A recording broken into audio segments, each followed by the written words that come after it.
Well, welcome, folks, to this edition of the 700 Club.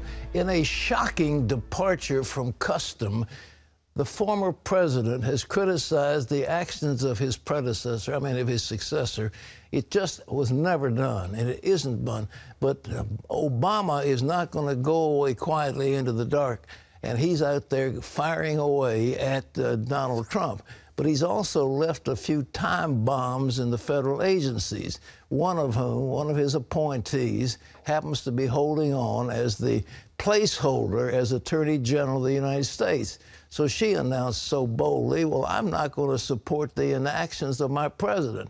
Well, the only reason that woman's got any power at all is because of the president. She serves at the pleasure of the president. He can fire her anytime he wants to, and he took that step and did exactly that. Undoubtedly, that woman will now get a position in some left-wing school to teach law about how you're supposed to break the law. But in any event, without question, the president did the right thing. He has the power in terms of accepting into this country those he wants to. That's the power of the president. The trouble is the Democrats will not acknowledge the fact that Trump won. They will not get away and say, we've been beaten. They've been beaten soundly on every issue, but they keep holding on.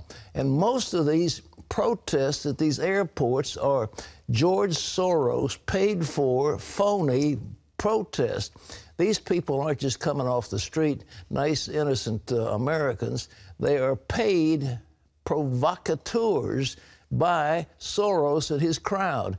And the only reason is the Democrats want to embarrass President Trump and destroy his legacy, but I don't think he's going to let them do it. Terry? Well, the president is going to make another major announcement tonight, naming his choice for the Supreme Court. We're all ears for that. Charlene Aaron has the story.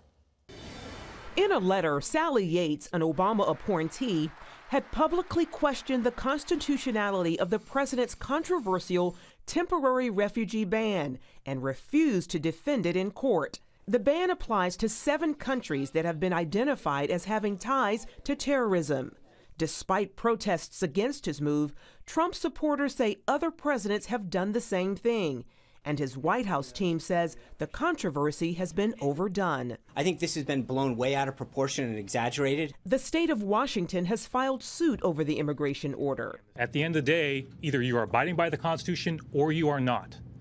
And in our view, the president is not adhering to the Constitution when it comes to his executive action. Former President Obama has broken custom of past presidents to not criticize the current chief executive, saying in a statement, the president fundamentally disagrees with the notion of discriminating against individuals because of their faith or religion, even though the ban involves countries, not individuals. A new Rasmussen poll done by phone and online found that 57% of likely U.S. voters favor a temporary ban on refugees. 33% are opposed, while 10% are undecided. And tonight, President Trump is set to make another big announcement, naming his Supreme Court nominee to fill the vacancy left by the late Antonin Scalia. And 3 federal appeals court judges are seen as the leading candidates. Neil Gorsuch serves on the 10th U.S. Circuit Court of Appeals in Denver. Thomas Hardiman works in Pittsburgh as a judge on the Philadelphia-based 3rd U.S. Circuit Court of Appeals. And William Pryor sits as a judge on the Atlanta-based 11th U.S. Circuit Court of Appeals. But Democrats are already threatening to filibuster his choice. Democrats are still unhappy that the Senate wouldn't give President Obama's nominee for the court last year a vote, even though leading Democrats, including now Senate Minority Leader Charles Schumer, have said in the past Republican nominees should be blocked. Meanwhile, President Trump is also keeping his focus on the economy, signing an executive order to severely cut the cost of federal regulations, an action supporters say will help businesses. The move will require agencies to cut 2 current rules for every new one. This will be the biggest such act that our country has ever seen. There will be regulation, there will be control, but it will be a normalized control where you can open your business and expand your business very easily. and that's what our country has been all about. Charlene Aaron, CBN News.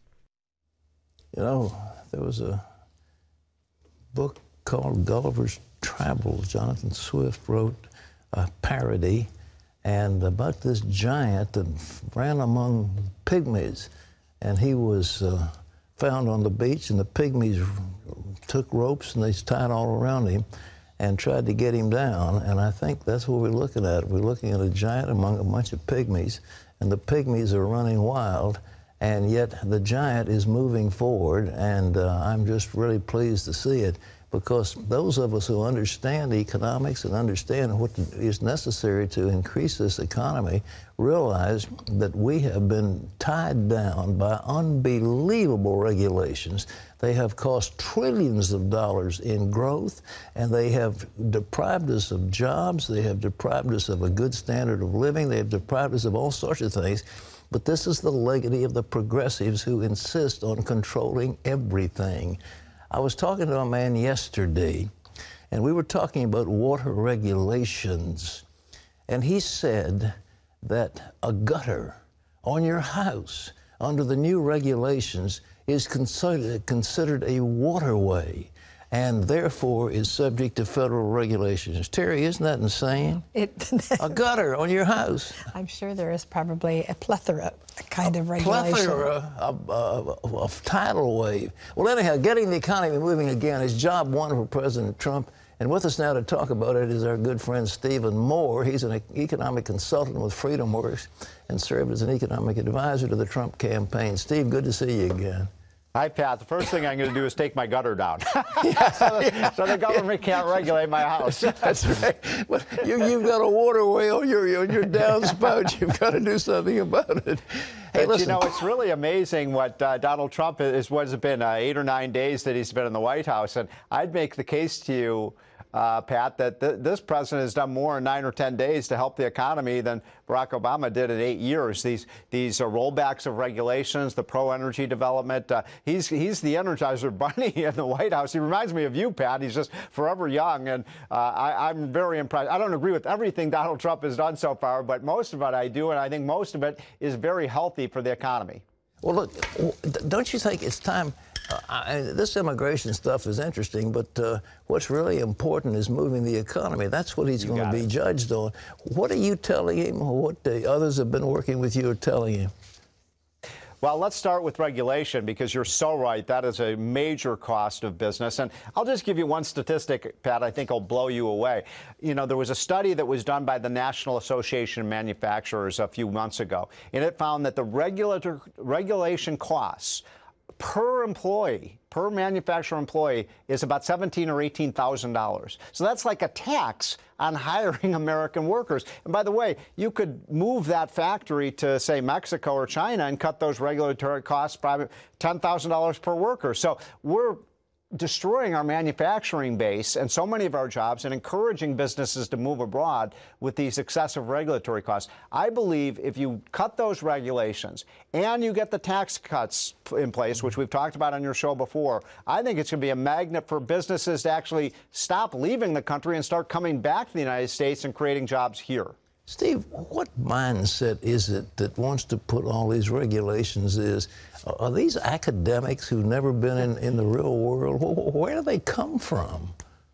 Well, you know, there's a famous story of George McGovern. Remember when George McGovern ran for president in 1972? He had been a politician his whole life. Well, after he got out of politics, he actually tried to start a little inn up in the Northeast. And he said, the regulations were so terrible I couldn't run the business. And he said, I never realized that until I went into business, you know, how terrible these regulations are. Part of the problem is what you just said, Pat. A lot of these politicians and regulatories, they've never run a business. They have no idea what it takes to meet a payroll and to hire people and make a profit. And I think that's the big problem. These regulators think their whole purpose for being is to pass more and more regulations and put more onerous burdens on our businesses. And look, if you drive those businesses out of business, the people who are hurt, obviously, are the workers who get thrown out of jobs.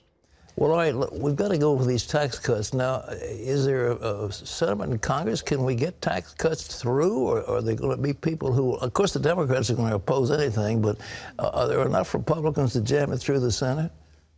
We need your help on this one, Pat. I think that the Republicans are talking about delaying taking up this tax bill until maybe the summer or fall of this year. I think that's way too long a delay. I think that Donald Trump should announce in his February State of the Union speech that he wants this done in 100 days. It's a vital priority. You just saw what happened at the end of last week. The fourth quarter economic growth numbers came out. They were miserable, 1.9% for the fourth quarter, 1.6% growth for the year of 2016. I mean, that's just not going to cut it. That's not enough growth to get Americans back to work. We got to make these tax cuts a priority. They have to get done right away. This is, as you know, Pat, this is what Ronald Reagan did when he was president in 1981. He didn't wait 6 or 9 months. He got that tax cut passed right away. And you remember how amazing that was for the economy and the big boom we saw when those tax cuts took off like a rocket.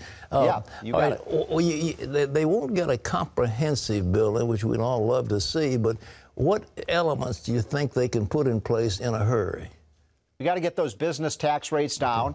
We have the highest business tax in the world. Can you believe that, Pat? Yeah. We have the highest business taxes in the world. I mean, that's just stupid. Why would we impose these high taxes on our own businesses? So we've got to bring those down. You know, a lot of these companies are moving to Ireland or Canada or Germany or China and Mexico because the taxes are lower. That's not the only reason, but it's a big reason. So here's the idea, Pat. You're going to love this. Okay. Let's go from a 35% tax rate on our businesses, which is the highest in the world, down to 15%. Which would be one of the lowest. Now, you know what that impact is going to be. These companies are going to come back to the United States. And by the way, a lot of them have already said, if you cut that tax rate down to 15 or 20%, we are going to invest more in America. We are going to hire more workers. So that has to be the priority.